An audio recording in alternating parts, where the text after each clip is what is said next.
Not only is he a firebrand defender of workers' rights, but also he is a powerhouse when it comes to Kenyan politics.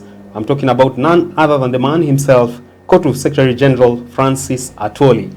He met for a person of interest on this, yet another classical edition of Sesa Brigade here on Herman Manyora's channel. My name is Richard Mweja. As always, it indeed is a pleasure to have you on board.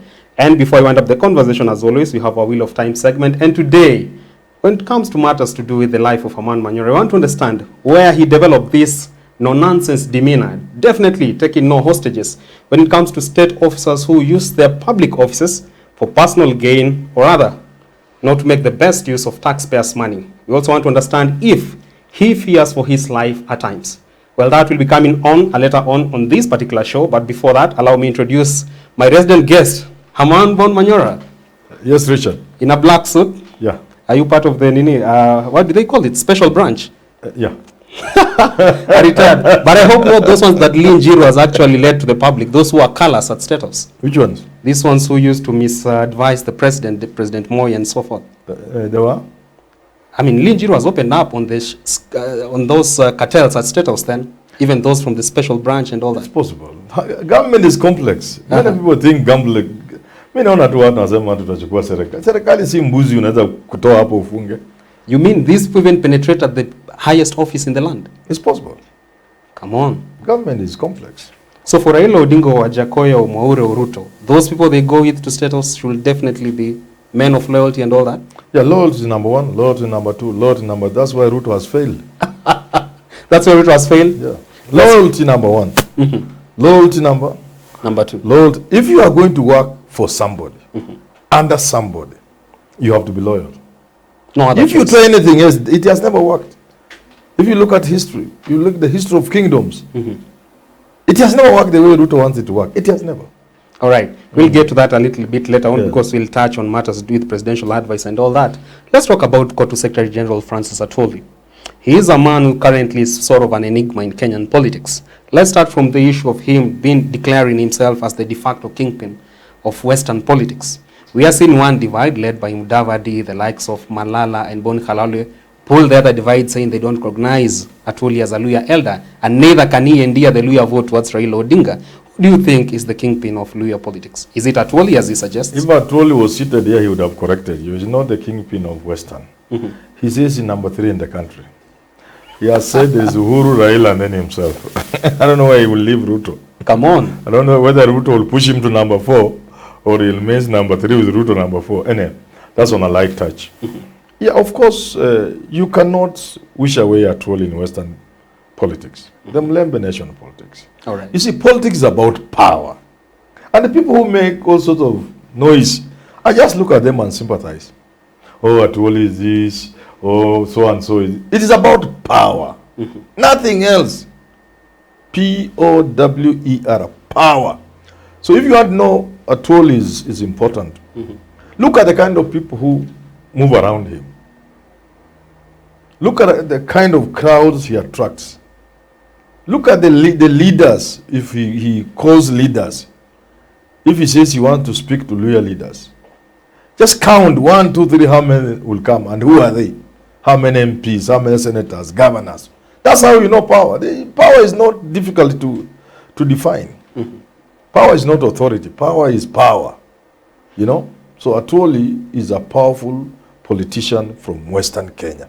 If you say he's indeed a powerful politician from Western Kenya, how then will you explain the setbacks from majority of Western people who are saying Atwoli had a better chance to actually unite the Luhya leaders? From the days of Muskari Kombo, they say, and Mudi Awori, the Luhya bloc was united. So somehow they say Atwoli has failed with his position at KOTU, with his influence in Kenyan politics. He should have taken a front row seat in uniting the divide. Who says the Luhyas are divided? That is fiction. It's some fiction peddled by people who want to take advantage of the Luhyas. Luhyas are not divided. Luhyas are united. Then how do you explain when the second in command in Luhya politics, Musalia Mudavadi, is on the other hand? But when a child goes astray, even if it was your firstborn, so you promote other children. Come on. I'm telling you. I would assume the firstborn, as you know, when you are a father like us, you look at your children and your grandchildren. Unaona huyu hata nikifunga macho huyu ndio atangoja wengine. Naturally it's supposed to be the firstborn. Sasa firstborn amekuwa wayward kama Mudavadi, amepotelea msituni. Si utatafuta mwingine hata ashike nafasi yake. So he's not saying there's anything. I see. Yes. All right. We are seeing him come on board as this person who is very confident that Raila Odinga is going to go into Statehouse after these August elections.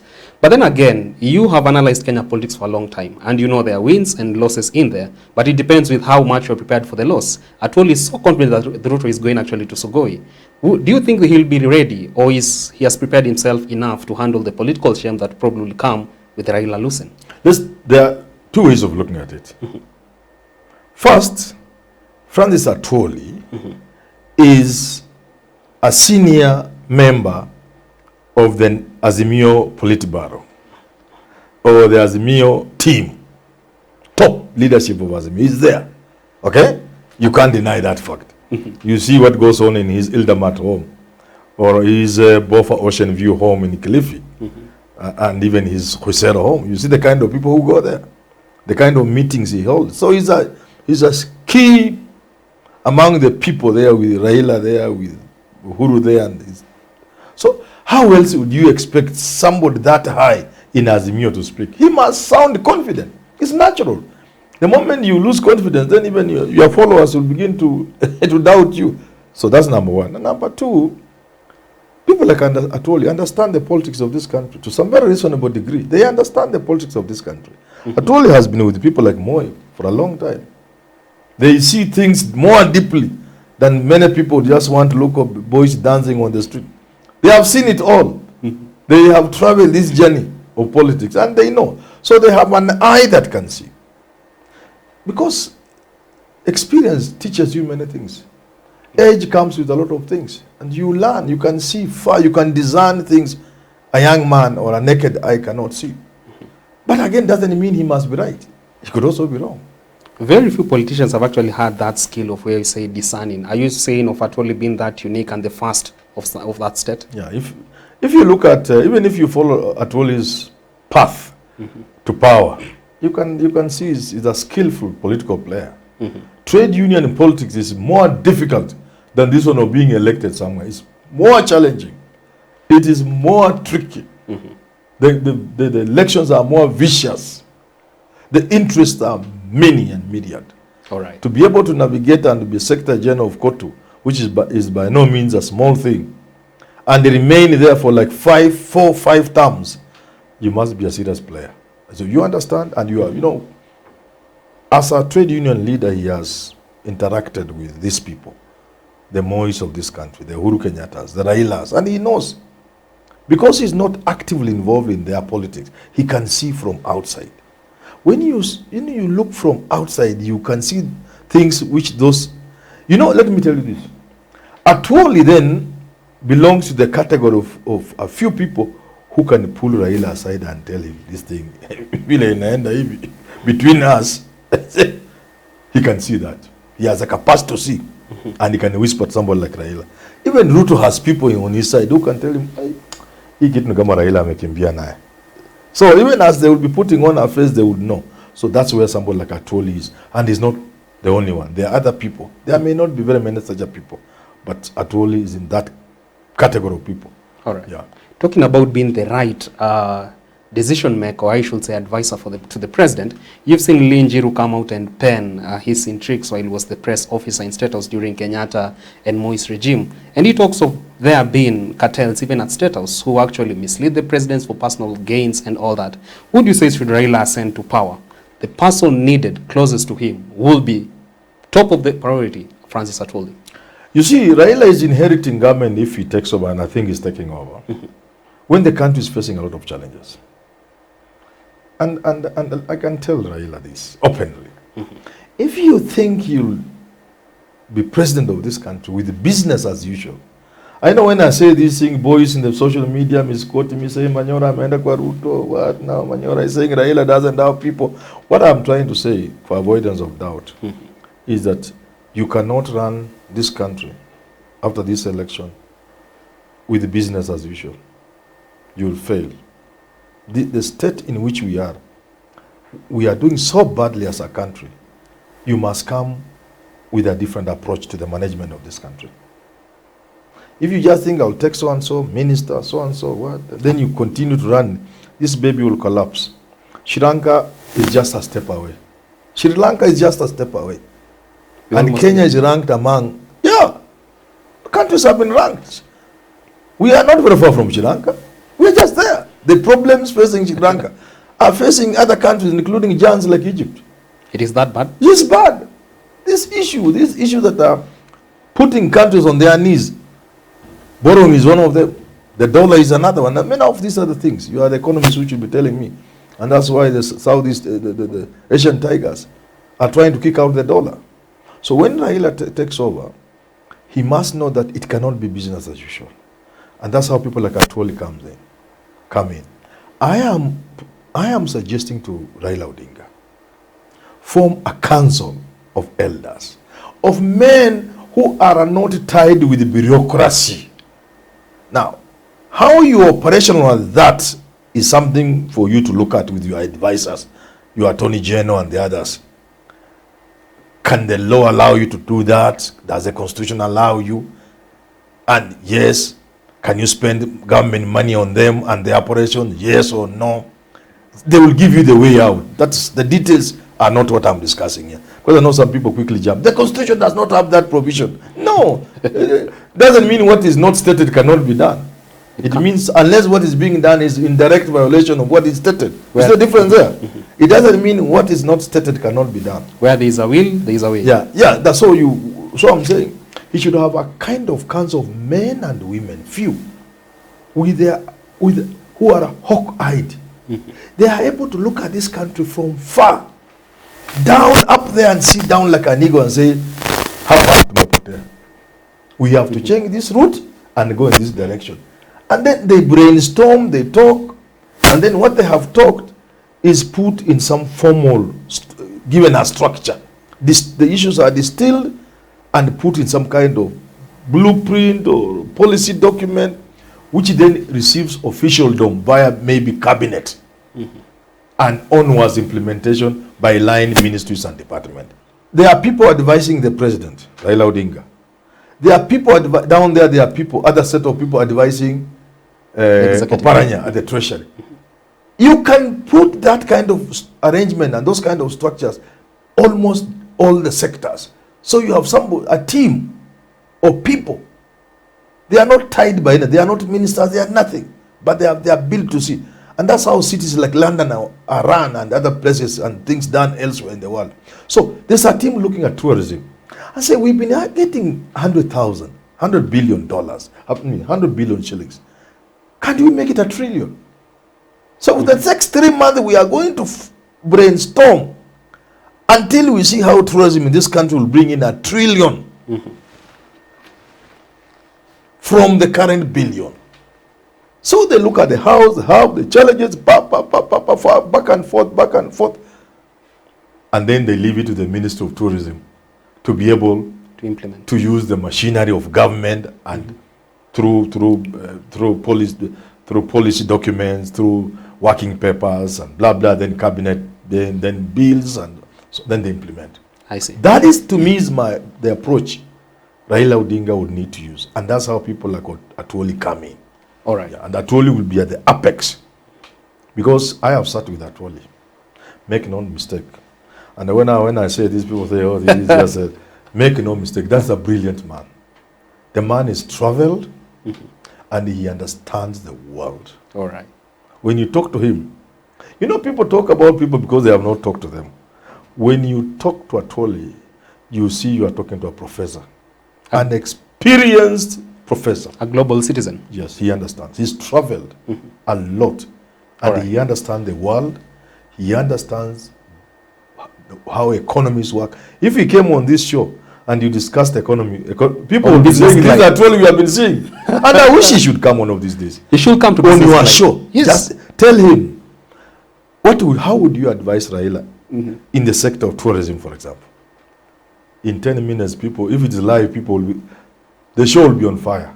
I wish you introduce me to him. Yeah, I hope you don't draw the line. One of these days. One of these days. All right. Yes. Atwoli has time and again questioned not only the integrity of trade union leaders affiliated to KOTU, but also the integrity of the Deputy President William Ruto.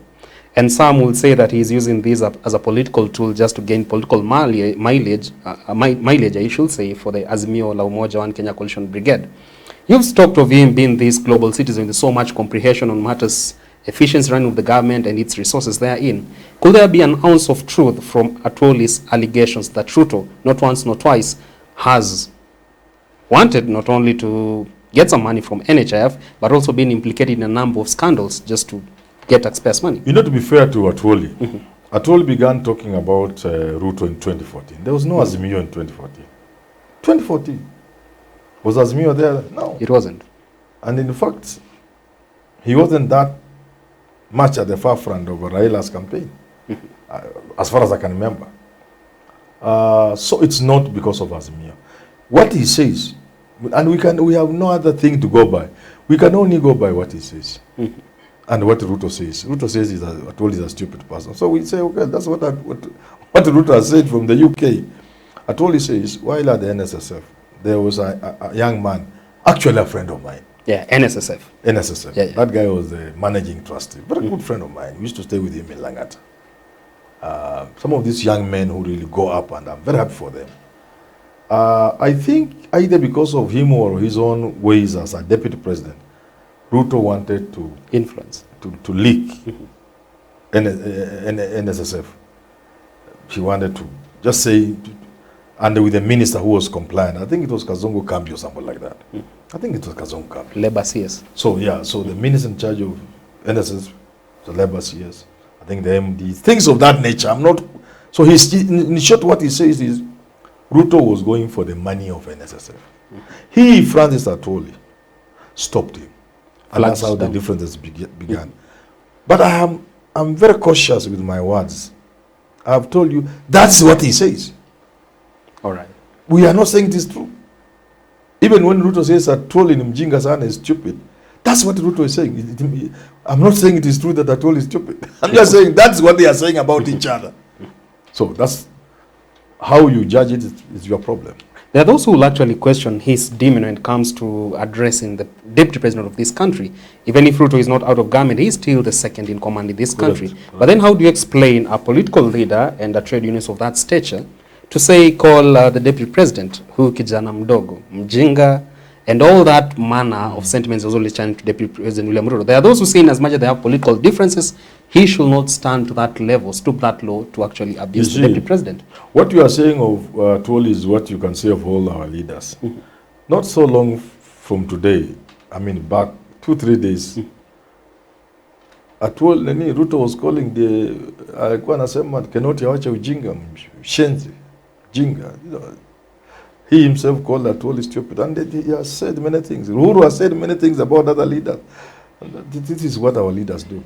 I may not encourage it, personally. I believe in decorum. I believe in decency, because I also know people look up to their leaders for inspiration. Absolutely. Young people in this country will be looking up to our leaders like Ruto, Atwoli, Uhuru, and Raila, because this is the top leadership we have. So they must work within the understanding of what decorum is.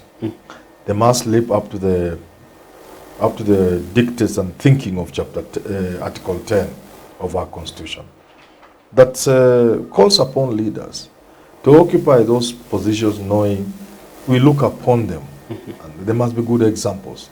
They must respect the offices they hold. It's for this reason, for example, that I have been unhappy with the deputy president clinging to an office that he should have left a long time ago. Because then you are showing this is a country that has no values. There has no morals. There is no integrity. When you resign from a job, it doesn't mean you are guilty. It simply means it's no longer tenable. If you are my boss, and it gets to a point where I cannot agree with you, and it goes to public, the moment my disagreement with you goes to the public should be hearing about our difference when I'm outside with my bags, when my taxi is waiting for me. No, to carry my bags, to go away. That is decency. So whether it's Atwoli or Uhuru or Raila or Ruto, I just plead with them. And I am pleading with the future leaders of this country.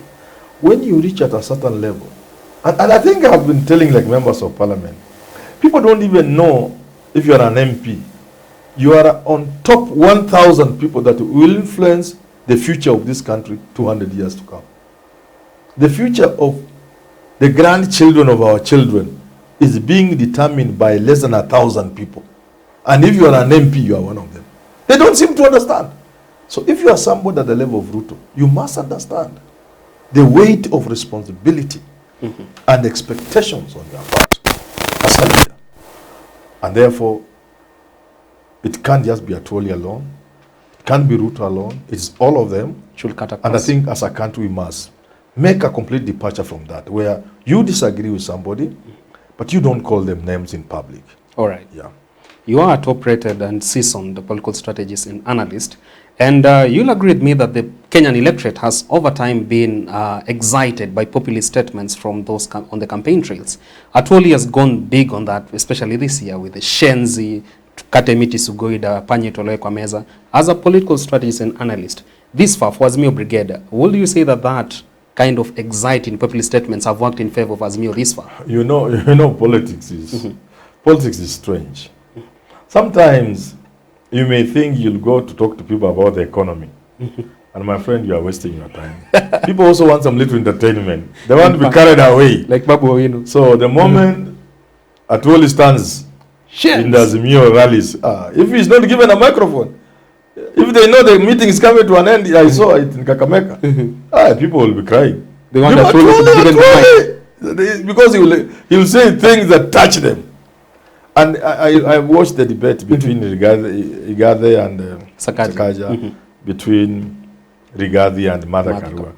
And then I was saying today the other day on Citizen TV that you see the people who are preparing Rigathi, Karua on one side, preparing especially Rigathi and Martha Karua. Martha Karua was told to be cool, not to get angry, not to hit, not to reveal too much. Yeah, then to be a stateswoman, somebody who can be president tomorrow. She was very good at that. But the people who are telling her forgot to tell her. People also want some little fun, some humor, some entertainment. You are too dry for them. And that achieved what they wanted, because in that manner she was able to appeal to the undecided voter, especially on Mount Kenya.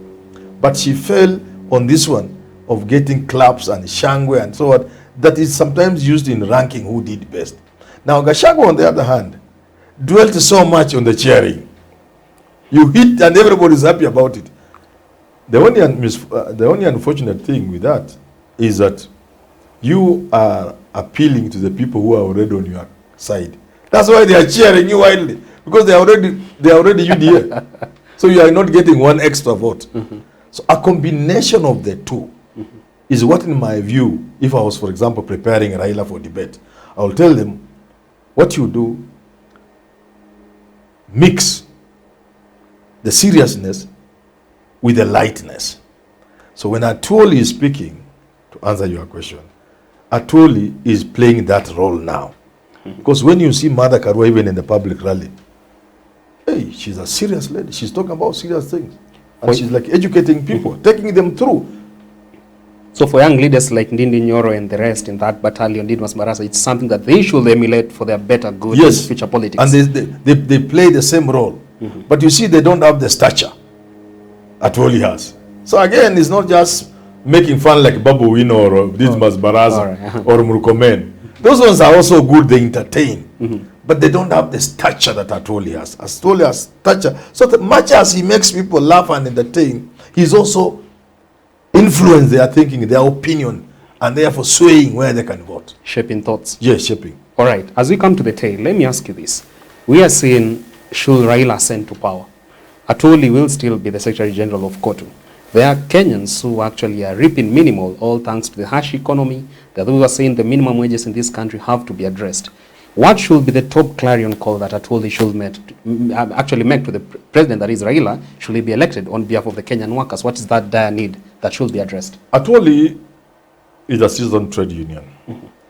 He can't say because Raila is my friend, I've helped him, because Raila is my father, my brother-in-law, I should tell him to give workers 300%. He's been there enough to know it's realistic. He knows the economy is doing badly. I think, like I've said, Atwoli should join the team of people who should help Raila revive the economy. Because once you revive the economy, then you're able to create more jobs.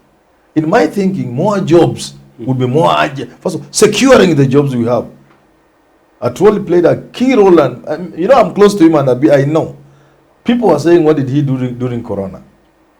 He entered into an argument with government, Minister of Labor, and employers, FKE, and COTO, where they said, because some people are closing, you can't help it. Hotels were closing, so you can't tell them to keep workers. Factories were closing or reducing. Laying off. So they said, if you must close, and we can't do anything about it, please. But when you come back, undertaking in writing, you will not come with new people. Because new people are easier to pay than the old staff. That is a major achievement. Secondly, there were people working, they can work but on half salary. And undertaking that when things go well, like the flower farms, when things go well and you revive, pay people that half you had maintained. And so on and so on. So for now, what Atwoli would be doing as a labor leader, now is somebody friendly to him. Because a friend in White House, a friend in Statehouse, a friend in Downing Street, we are told one of the reasons why slave trade was stopped at the time it was stopped, because David Livingstone, the man who really wanted to fight slave trade, because he was a missionary, got a boost when William Pitt or something, I can't remember. That's class 6 years. Class history. many years ago. When I see people saying they can't remember what they did yesterday, William Pitt became the prime minister.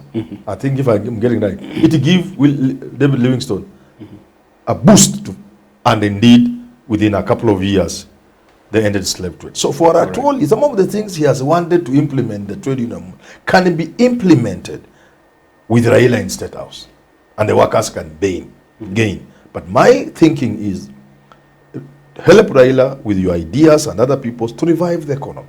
All right. Create more jobs. And when the economy is revived and creating more jobs and booming, then you go to the next phase. Can the workers of this country get living wages? I see. Not these sustainable jobs and all that. Sustainable jobs. And rewarding. In a sustainable economy, paying people sustainable salaries that can maintain livelihood. Where people earn good salaries, they're able to take care of their families, they're able to save, because without saving, no country can progress. So, and people cannot, and sometimes I look at government and I say, do they understand? So long as Kenyans earn the pitiful salaries they earn, so long as people earn the useless salaries they earn in this country cannot develop. All right. Because you need to have a class of people with the purchasing power. So these rich people are building malls all over Nairobi, and yet nobody's going to those malls. You go to Switzerland, you want to buy something and they are closing. They just stop. You think, when I'm going, my flight is today, and I'm going to spend 10,000. Tell no, please no. Come back tomorrow. Yeah, they have closed. And you go to these malls in Nairobi, now people are only taking selfies. Why? And the same people are in a position of influence to ensure they hire more people. They don't want to hire people. They don't want people to be unionizable, some of them. They don't want to pay people well, and then they proceed to invest 3-4 billion in a mall, and there's no business going on. So the thing, and I'm sure people like Atwoli are aware of these things. And if Raila gets to Statehouse, they should be able to canvass some of these things. Talk of inequality in social classes. Yes. The very last, there are those who are trying to understand if there could be a handwriting, Atwoli's handwriting, in the recent events that we've seen, a section of trade, actually unions. We've seen the doctors' union, nurses' union, a larger section of the teachers' union in this country go the Azimio La Umoja Brigade way. How true could it be that that is the fingerprint and the handwriting of Atwoli? I don't know it for a fact. But I was there when COTO was endorsing Raila at the Serena Hotel. Yes. But I'm not part of them. I don't know it for a fact. But you must also remember, trade unions are lobby groups. That's what they do best. Lobbying. Lobbying is what is a cup of tea. That's what they take every morning. Hiyo ndio uji yao wanakunywa every morning. Lobbying. Tomboya was big on that. Yeah, they lobbied for even, and they took part in the struggle for independence, not just here, Kosatu in South Africa and elsewhere, Polisaro in Poland, and you can name it. Trade unions are powerful lobby groups. And if Atwoli is at the head of the trade union movement in this country, and Atwoli supports Azimio, I would be surprised if he wouldn't extend his influence to those other unions.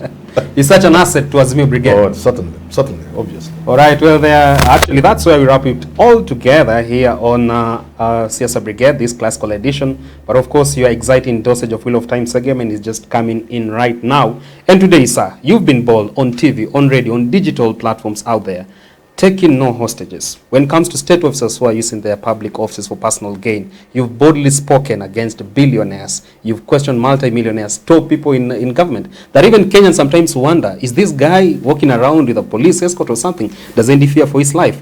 When did you develop this no-nonsense demon and just being this very bold young guy? I've always been a man who carries an opinion, and I've paid for it. And I don't want to reveal so much because that's part of what comes in my book. I have always been like that, a man with an opinion. I've suffered expulsions and suspensions in schools. Informed opinions? Because of my opinion. All right. Strong opinions. I am bold. I don't fear anything. I don't fear man. I only fear God. Some people have wondered. I'll give them a secret today. All right. People think, in 2016, I think I used to be very bold, perhaps. Yes. None other than Orengo once asked me, don't you fear for your life? I say, Orengo, what do you mean? Say, one day you said something on TV, even I, Orengo, was.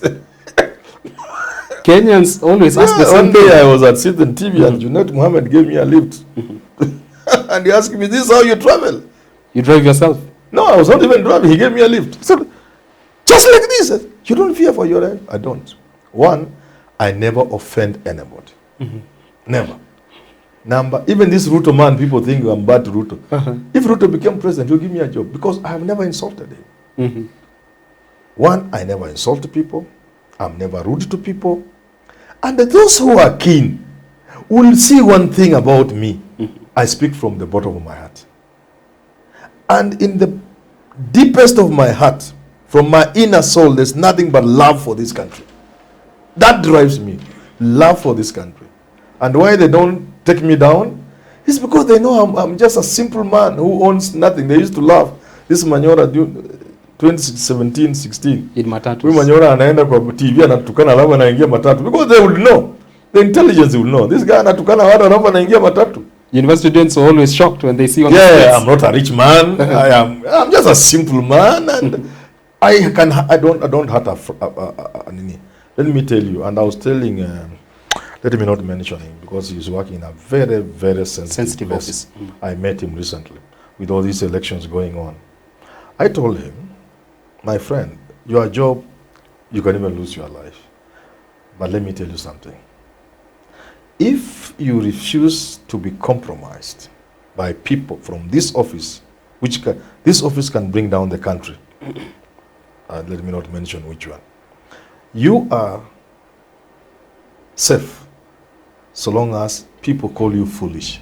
Because they'll bring you 2 billion, 1 billion, 3 billion, let us do this. Kickbacks. And when you refuse, they'll just call you stupid, mjinga. They will not harm you. Especially if like Manyora. And this is my biggest shield.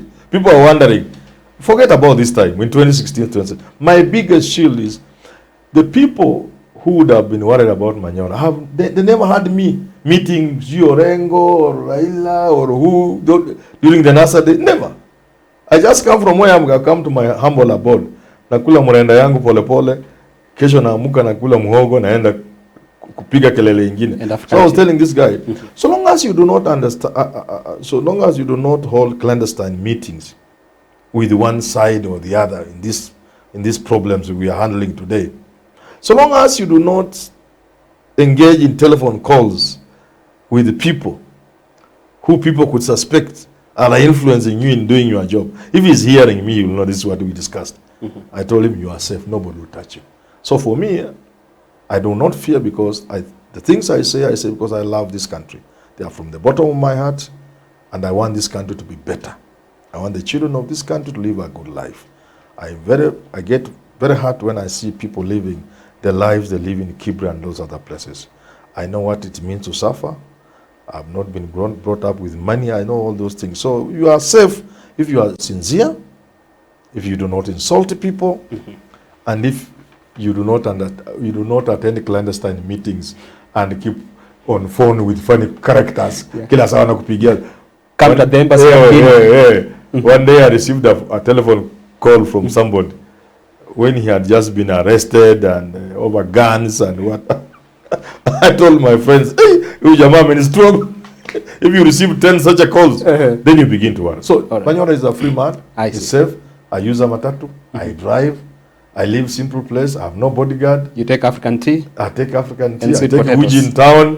Hata wamama wakiniona wanashangaa sana. All right. So I'm a safe man. Don't worry about me. I'm safe. I see. And then in case I'm an old man, at my age, even if you did something to me, what will you gain? You've fondly spoken about your late mother, Mama Netsi Itago. Yes. Could she be the person who has really inspired this courage from you, or who, particularly in your family? My courage is from my mother. My mother was a courage. Let me say not even courage. Mama mkali sana. Kijiji ilikuwa inamjua. Everybody niliwaambia wanaogopa Nezia. Mama assembly. Akianza kukusomea mtu akiwa 3 kilometers anasikia. I took a bit and this way of arguing. In my place we say you have eaten those some parts of the meat which were what is it called? I can't remember. Whitish part of meat. Unakuwa mtu wa kupingana sana. Again, I took that from the father of my mother. All right. Mzee Inyonga from Mzee Inyonga. Yes. I see. Well, there you have it. Exciting dosage about the life of Herman Manyora. We always take some time to look into insights into his highs and lows in life this far. And we hope that they will challenge you to be a better citizen and a better human and a child of this universe. Of course, his memoir is under the able hands of the best writers in this country. You don't want to miss out on it when it comes out, when the time is ripe. Until next time on Siasa Brigade, my name is Richard Mwenjo. Always a pleasure.